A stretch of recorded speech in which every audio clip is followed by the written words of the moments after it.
Port. Suddenly, a portal opens in the middle of the port, its light startling the workers. Just then, Daesuk steps out of the portal looking like he just came out of Vogue's cover, and yells in excitement when he looks at the sea.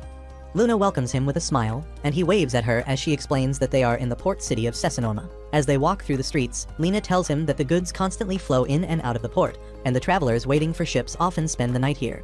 She believes that they might find clues about Oliver in this city. Daesuk agrees with her and says that there are so many people around, so he's sure that there must be someone who knows about Oliver. Just then, a large man dressed like a jester rings a bell and shouts for everyone to come to the Colosseum for challenge battles. He asks if anyone feels confident in their strength and promises 100 gold coins to the winner. Hearing this, Daesuk asks Lena about it, and she explains that it's an open recruitment for Colosseum matches. Daesuk is thrilled to see a real-life Colosseum, but Lena warns him that the place has a bad reputation. She explains that it was originally built for shows, but it was repurposed by the new lord into a betting ground that holds violent contests. She tells him to stay away from it. Just then, a hooded figure pushes through and bumps into Lena, causing her to stumble toward Daesuk, who catches her just in time. Just as the hooded figure rushes past, Daesuk looks up and sees that it's a tan-skinned woman with a distinct tattoo on her face. Daesuk continues staring at the mysterious woman as she looks back at him for a moment and then quickly rushes away through the crowd. Daesuk then turns to Lena and asks if she's okay, which makes her flustered, but she assures him that she's fine.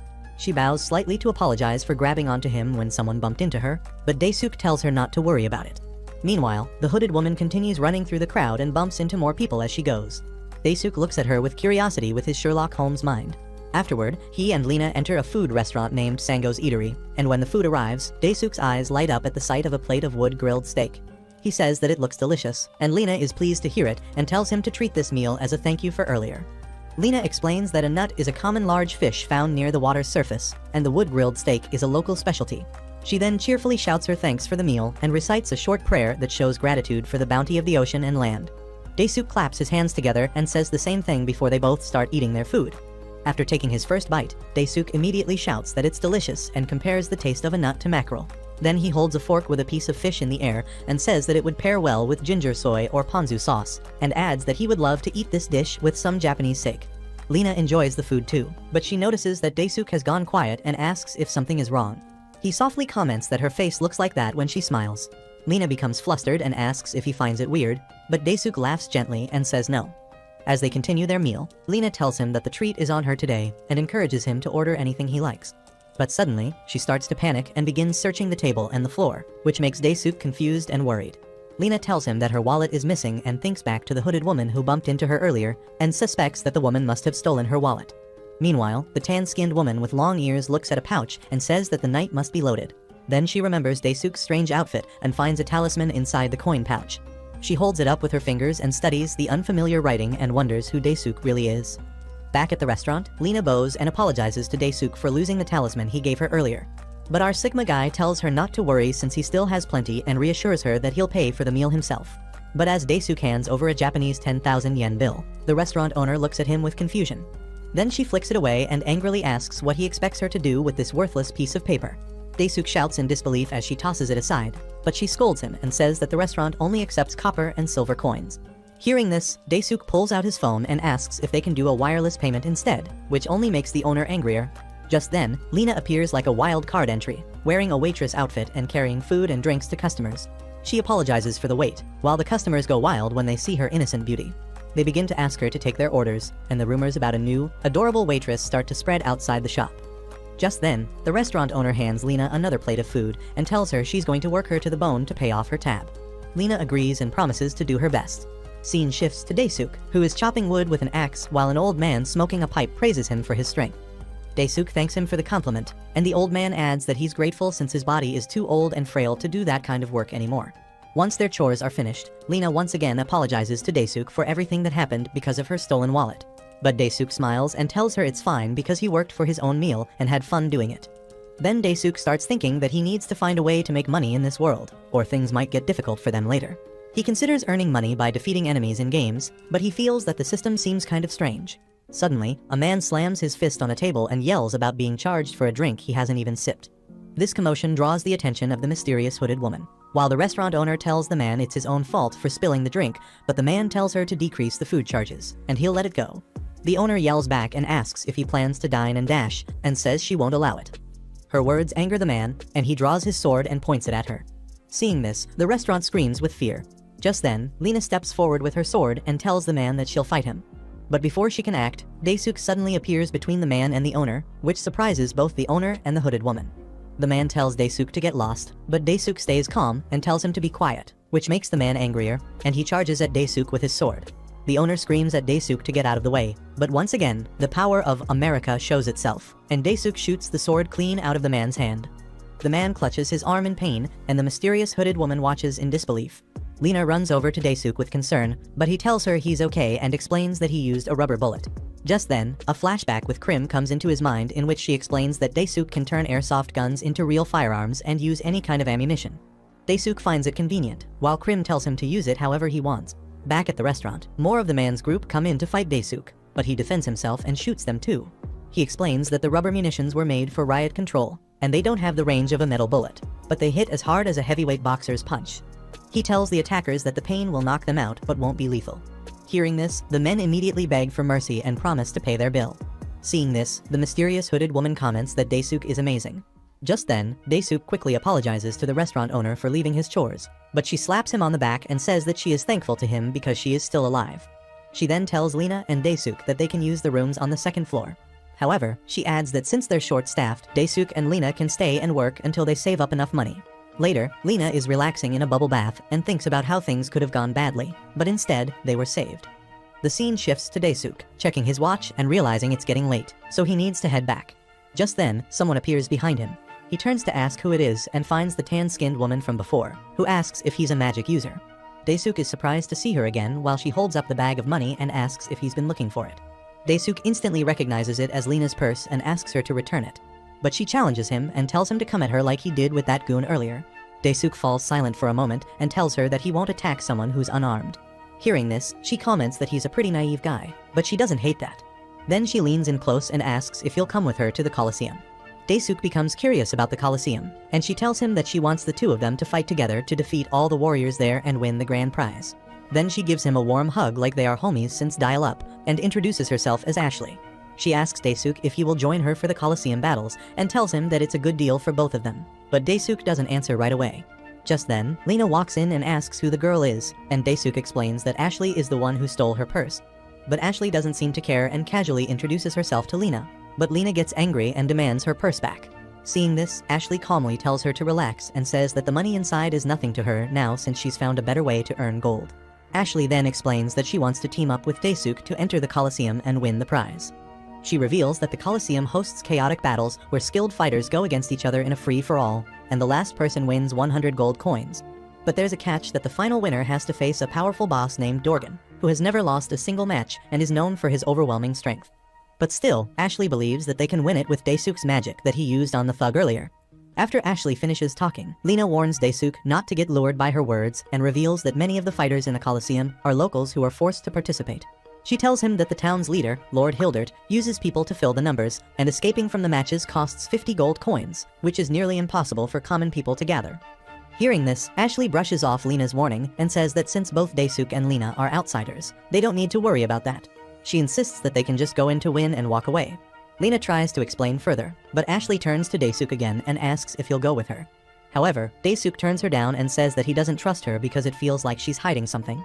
He explains that he has worked in the business world for years, so he's good at reading people, and he can sense that something about her isn't right. Hearing this, Ashley gets disappointed and asks if that's his final answer, and says it's a shame because she saw something special in him. Then she suddenly leaps back and gets ready to leave, to which Lena yells at her to give the purse back. But it's too late because Ashley has already vanished into the trees like a graduate monkey. While moving away, she thinks that she only needs 45 gold coins. Just then, Daesuk checks his watch and realizes it's already time for work and instantly steps through the portal. Back at the restaurant, Lena asks the owner about the Colosseum, and the owner begins to tell her about the Colosseum's history. She reveals that after the fall of the Old Kingdom, the new lord turned the place into something terrible. The Colosseum used to be different, but now it's filled with violence and greedy people. She wonders aloud who will finally defeat Drogon and leave Lord Hildert speechless. Meanwhile, the scene shifts to Hildert's castle, where Drogon is smashing everything in sight like a wild beast, while a group of men watches from a distance. Just then, Hildert shows up and asks how Dorgan is doing, and his man reports that he's in perfect condition and shows no signs of rejecting the regeneration magic used on him. Hildert is pleased to hear this and says that as long as he has his spells, Dorgan will always obey. Then Hildert tells his men that people have always loved watching brutal fights, and the Colosseum is the perfect place to earn profit from that. He reaches into a bag full of papers and tosses them into the air, and says that it's time for the raffle, then orders his men to gather participants for the next match. Back in the restaurant, a portal opens, and Daesuk steps out and notices that something is wrong. He hears that the owner is begging the guards to stop taking her 70-year-old husband away to fight in the Colosseum. Daesuk quickly walks over to Lina to find out what's happening and explains that the guards came to take the old man as part of the lottery selection for the next match. Hearing this, Daesuk tries to stop them, but the guard snaps at him and tells him that this is an official order from Lord Hildert, and if the owner doesn't comply, she has to either pay 50 gold coins or sell the restaurant. Hearing this, the owner gets scared because her restaurant only makes 1 coin a month, so she can't possibly pay that amount.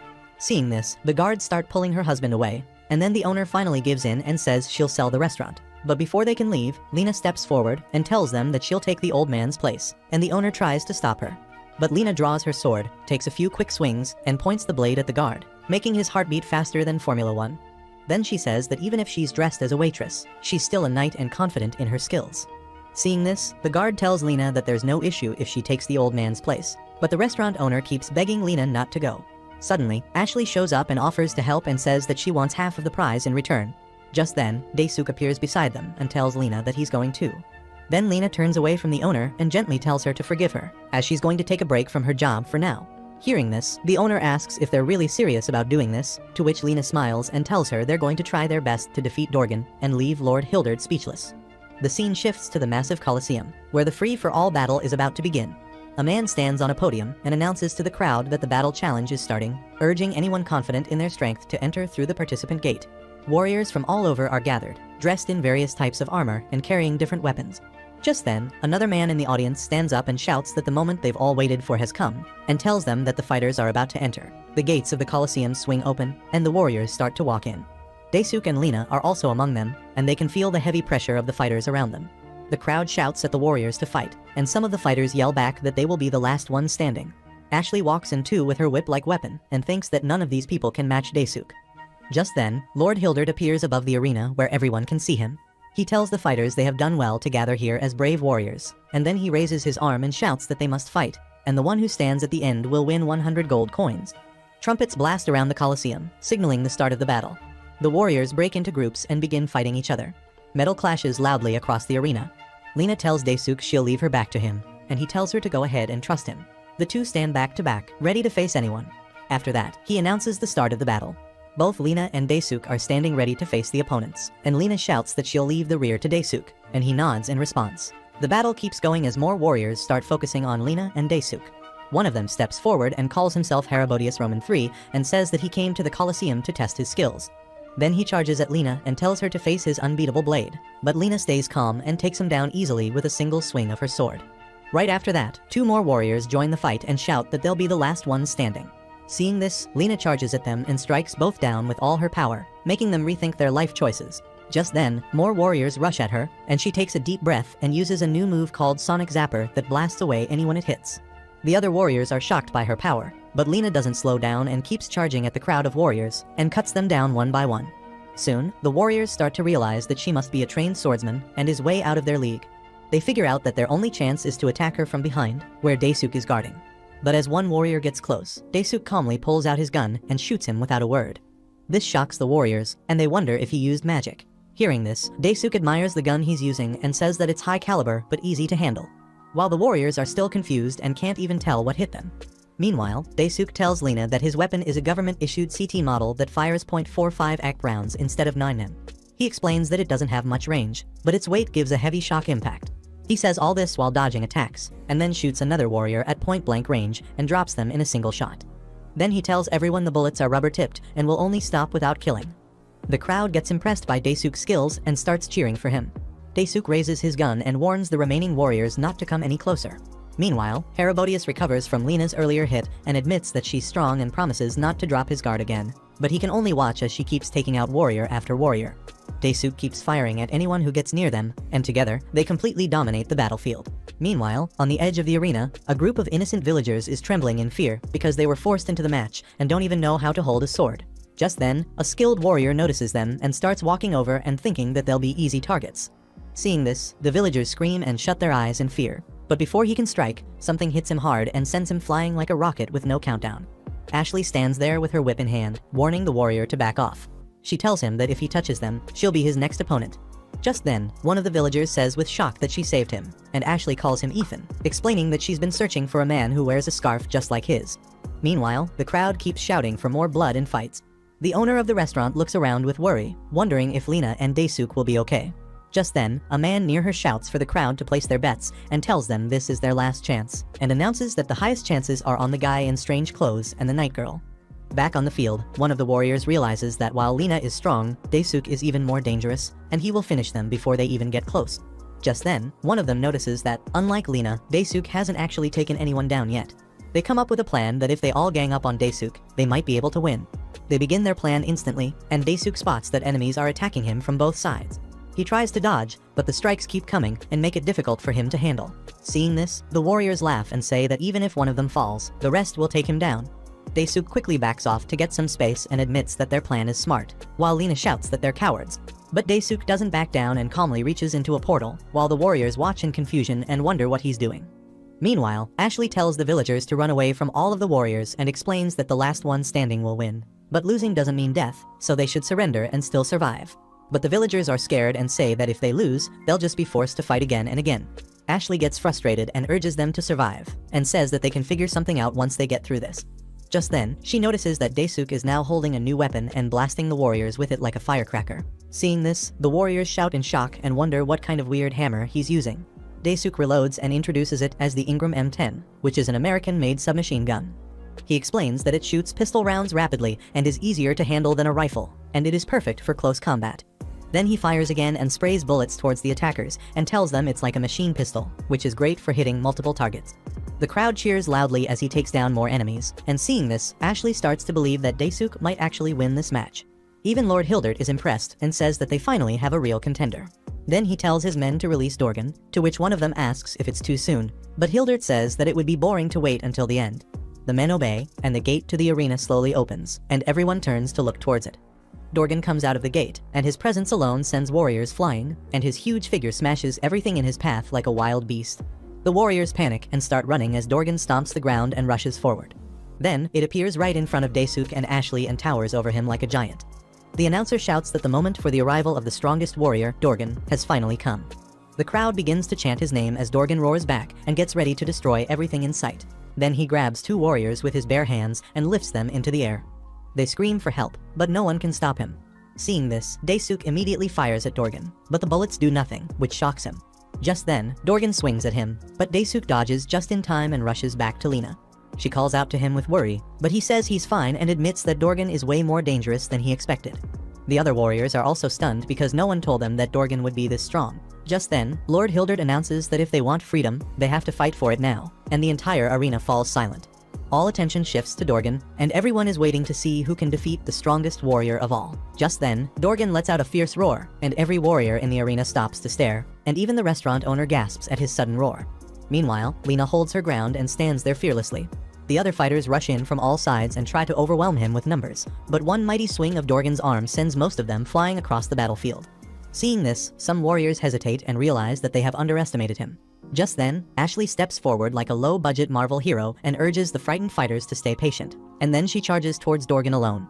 To her surprise, Lena joins her at the same moment and asks if Ashley planned to fight solo. Hearing this, Ashley blushes and admits that she knew someone brave would stand by her side, and together, they attack Dorgan. Lena charges from above while Ashley attacks from below, and Lena's sword slashes Dorgan's shoulder, but something feels wrong. Just then, Daesuk tells Ashley to move because he notices that Dorgan is about to strike her, but Ashley dodges it just in time. Then he steps up and unleashes a non-stop stream of bullets at Dorgan's arm, but Dorgan blocks all the fires with his huge forearm. Daesuk then checks on Ashley and asks if she's alright, to which she nods. Daesuk then tells them that he's switched to live ammunition and will not use any rubber rounds now. The bullets leave deep holes in Dorgan's arm, but the wounds heal almost instantly. Seeing this, one of Lord Hildert's servants, who is watching from the side, sees that the grafted tissue is reforming, so he rushes to report that the regeneration is a success, but Hildert barely pays attention. He smirks and says that profit is part of the game, but what he truly enjoys is unleashing Dorgan in the arena. Then he stands and shouts down to Dorgan, and ordering him to crush every fighter and make them kneel. At that moment, Herobodius rushes towards Dorgan and challenges him to a duel, but Dorgan instantly sends him flying like a rejected text. It convinces the crowd that Dorgan will win again. But then they notice that Daesuk is charging towards Dorgan with his gun and shoots loose a hail of bullets into Dorgan's